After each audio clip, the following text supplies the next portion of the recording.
Friends നമസ്കാരം.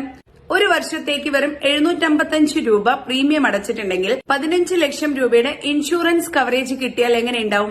അതും തപാൽ വകുപ്പിന്റെ കീഴിലുള്ള ഇന്ത്യൻ പോസ്റ്റൽ പേയ്മെന്റ് ബാങ്ക് വഴിയാണെങ്കിലോ?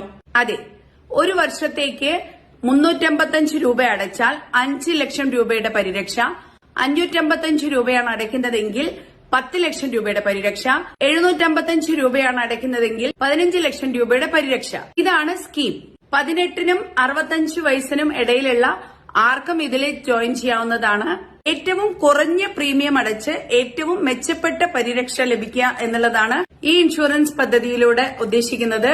വാഹനാപകടം മാത്രമല്ല കേട്ടോ, ഏത് തരത്തിലുള്ള അപകടം മൂലമോ അല്ലെങ്കിൽ ഏത് അസുഖത്തിനാണെങ്കിലും ഈവൻ പ്രസവ ചികിത്സയ്ക്ക് പോലും ഈ ഇൻഷുറൻസ് പദ്ധതിയിൽ കവറേജ് ലഭിക്കുന്നതാണ്. GG അതായത് ഗ്രൂപ്പ് ഇൻസിഡന്റൽ ഗാർഡിന് വേണ്ടിയിട്ട് നിവ, ബുപ്പ, സ്റ്റാർ ഹെൽത്ത്, ആദിത്യ ബിർള തുടങ്ങിയ ഇൻഷുറൻസ് കമ്പനികളുമായിട്ട് ടൈപ്പ് ആയിട്ടാണ് ഈ ഇൻഷുറൻസ് പാക്കേജ് ഉള്ളത്.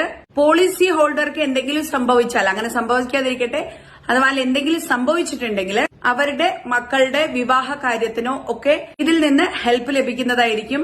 അതുപോലെ തന്നെ 755 രൂപയുടെയൊക്കെ കവറേജ് എടുക്കുകയാണെങ്കിൽ ആ വ്യക്തിക്ക് എന്തെങ്കിലും മരണം സംഭവിക്കുകയോ പൂർണ്ണമായോ ഭാഗികമായോ അംഗവൈകല്യം സംഭവിക്കുകയാണെങ്കിൽ, ഡിസബിലിറ്റി സംഭവിക്കുകയാണെങ്കിൽ ഈ 15 ലക്ഷം രൂപയും പൂർണ്ണമായും ലഭിക്കും. 355 എടുത്ത ആൾക്കാണെങ്കിൽ 5 ലക്ഷം പൂർണ്ണമായും ലഭിക്കും. 555 എടുക്കണമെങ്കിൽ 10 ലക്ഷം രൂപയും പൂർണ്ണമായിട്ട് ലഭിക്കും. ഇനി നിങ്ങൾക്ക് സംശയം ഉണ്ടാവും ഏതൊക്കെ ഹോസ്പിറ്റലുകളിലാണ് ഇത് എടുക്കുക എന്നുള്ളത്. അത് പൂർണ്ണമായും ഡിപ്പെൻഡ് ചെയ്യുന്നത് സ്റ്റാർ ഹെൽത്ത് ടൈപ്പ് ആയിട്ടുള്ളതിലാണോ നിങ്ങൾ എടുക്കുന്നത്, അല്ലെങ്കിൽ ആദിത്യ ബിർളയാണോ അല്ലെങ്കിൽ ഇവയാണോ എന്നുള്ളത് അനുസരിച്ചിട്ടുണ്ടാവും. ആദിത്യ ബിർള പോലെയുള്ളതിൽ എടുക്കുകയാണെങ്കിൽ അവരുടെ ലിസ്റ്റഡ് ആയിട്ടുള്ള ഹോസ്പിറ്റൽസിൽ ക്യാഷ്ലെസ് ആയിട്ട് നിങ്ങൾക്ക് ചികിത്സ ലഭിക്കുന്നതായിരിക്കും. ബാക്കിയുള്ള ഇൻഷുറൻസ് കമ്പനികളുടെ എല്ലാ ഹോസ്പിറ്റലുകളിലും റിയംബേഴ്സ്മെന്റ് കിട്ടുന്നതാണ് അറിവ്. പിന്നെ നമ്മൾ ഈ പോളിസി എടുത്ത് 15 ദിവസത്തിനകം നമുക്ക് ക്ലെയിം ചെയ്യാവുന്നതാണ്. എന്നാൽ കുറെ കാലം തൊട്ടുള്ള നമ്മളുടെ അസുഖത്തിനൊക്കെ ആണെങ്കിൽ അതൊരു 45 ഡേയ്സ് കഴിഞ്ഞിട്ടാണ് നമുക്കിത് ക്ലെയിം ചെയ്യാൻ പറ്റുക. ഇതിൽ ജോയിൻ ചെയ്യാനായിട്ട് നിങ്ങൾ ഇന്ത്യ പോസ്റ്റ് പേയ്മെന്റ് ബാങ്കിന്റെ അക്കൗണ്ട്, അത് പോസ്റ്റ് ഓഫീസിൽ നിന്നാണ് ആ അക്കൗണ്ട് ഓപ്പൺ ചെയ്യാൻ പറ്റുക. 200 രൂപയാണ് അക്കൗണ്ട് ഓപ്പൺ ചെയ്യാനായിട്ട്. പിന്നീട് അത് സീറോ ബാലൻസ് അക്കൗണ്ട് ആണ് കേട്ടോ. പക്ഷെ അക്കൗണ്ട് ഓപ്പൺ ചെയ്യാനായിട്ട് 200 രൂപ വേണം. നിങ്ങൾ ജോയിൻ ചെയ്യാൻ പോകുമ്പോൾ നിങ്ങളുടെ ആധാർ കാർഡും പാൻ കാർഡ് 200 രൂപയായിട്ടുണ്ടെങ്കിൽ പോസ്റ്റ് ഓഫീസിൽ പോയിട്ട് നിങ്ങൾക്ക് ആദ്യം ഈ അക്കൗണ്ട് ഓപ്പൺ ചെയ്യാൻ പറ്റും. അതിനുശേഷം നിങ്ങൾക്ക് ഈ അക്കൗണ്ട് ഉള്ളവരാണെങ്കിൽ നിങ്ങൾക്ക് പോസ്റ്റ് ഓഫീസ് തന്നെ പോകണമെന്നില്ല.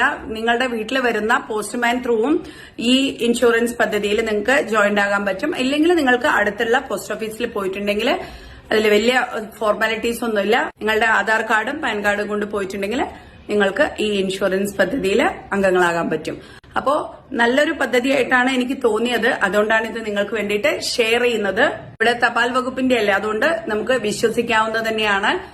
ഒരു വർഷത്തിൽ 355 രൂപ അല്ലെങ്കിൽ 555 അല്ലെങ്കിൽ 755, ഒരു മാസം ഒരു 65 രൂപ മാറ്റി വെച്ചിട്ടുണ്ടെങ്കിൽ പോലും നിങ്ങൾക്ക് 15 ലക്ഷം രൂപയുടെ കവറേജ് ഉള്ള ഈ ഇൻഷുറൻസ് പദ്ധതിയിൽ അംഗങ്ങളാകാൻ പറ്റും. അപ്പോ എന്തായാലും നല്ലൊരു കാര്യം ഇതുകൊണ്ടാണ് ഇത് ഷെയർ ചെയ്യുന്നത്. ഇതിന്റെ ബാക്കി ഡീറ്റെയിൽസ് നിങ്ങൾക്ക് പോസ്റ്റ് ഓഫീസിൽ പോയിട്ടുണ്ടെങ്കിലും പറഞ്ഞു തരുന്നതായിരിക്കും. അടുത്തൊരു ഇൻഫോർമേറ്റീവ് വീഡിയോയുമായി വീണ്ടും കാണാം. താങ്ക്